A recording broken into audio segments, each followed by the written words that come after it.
No, moram reči, da sem jaz imel pravzaprav srečo.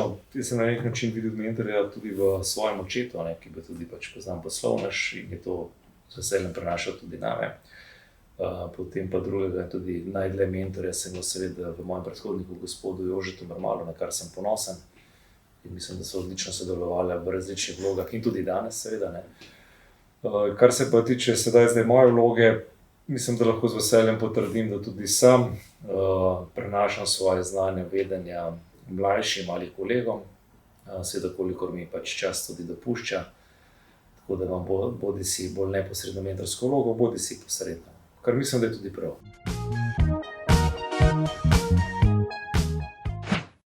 No, mislim, da je eno to sigurno prvi vrsti zasluga vseh predhodnikov, vzporedno s tem kolektiva. In potem smo dejansko razvili nek mindset, da imamo neko inovativnost, se pravi v svojih genih, radi smo predrzni, upamo si tudi nekoliko več morda kot ostali, po principu seveda probaj, testiraj, implementiraj in tako naprej. Tudi radi naredimo kakšno napako, ki je seveda obvladljiva, ker če si korajžen, seveda potem tudi v to smer moraš iti, še posebej na principu novosti, ki tangirajo start-up ali neke nove tehnologije. Pa vendar imamo neka pravila, kot karkoli delamo rečemo odgovorno, da je v dobro obiskovalcev. Seveda, ko pa kakšen pilot testiraš, mora biti pa tudi predrzen. Imamo neko pravilo, da po vseh stebrih probamo vsako leto kakšne novosti. Če se testirajo kot primerne, jih potem tudi implementiramo.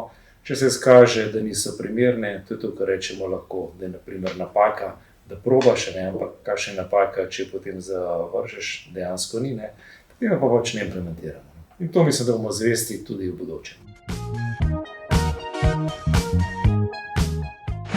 Verjamem, da rad opolnomočim druge, da prisluhnem mnenju stroki, stavim predvsem tudi na stroko. Želim si, da so v menedžmentu ali v kolektivu seveda tudi čim bolj samostojni. Res je, da je to obdobje covida nekoliko spremenilo, ker je bilo treba imeti precej zelo ad hoc hitrih odločitev, sploh po tem prvotnem šoku, ko se je dejansko vse zaprlo. Kar meni, ker sem tudi komercialist po duši, niti ni bilo tako težko, ker se tudi po drugi strani rad hitro odločam. Pa vendar mislim, da vsem hrepenim po nekem demokratičnem slogu povezovanja in nekako tudi po ustreznem prenosu znanja.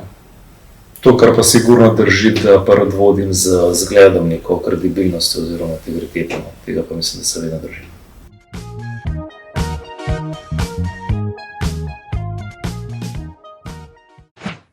Dejansko, naprimer, če gledamo sam BTC City kot retail, radi probamo različne zadeve. Tako smo probali avtonomno vožnjo, takrat je bil minibus Hočatelj.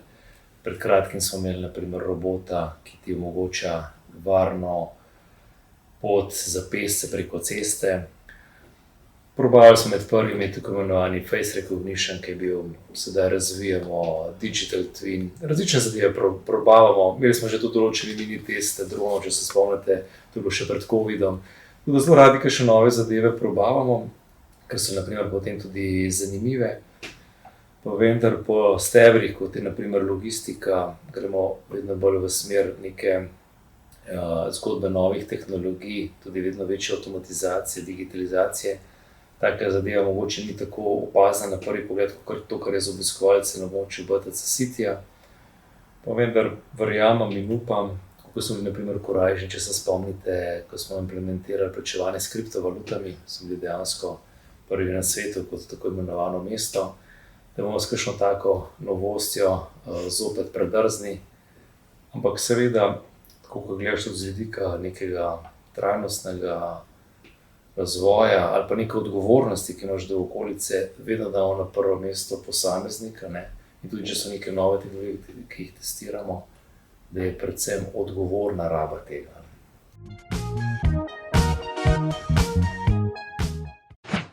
Da je vedno treba staviti na mlade, treba je biti korajžen, treba je dati priložnost, veliko se lahko naučimo tako od predhodnikov, še več se pa lahko naučimo od mlajših.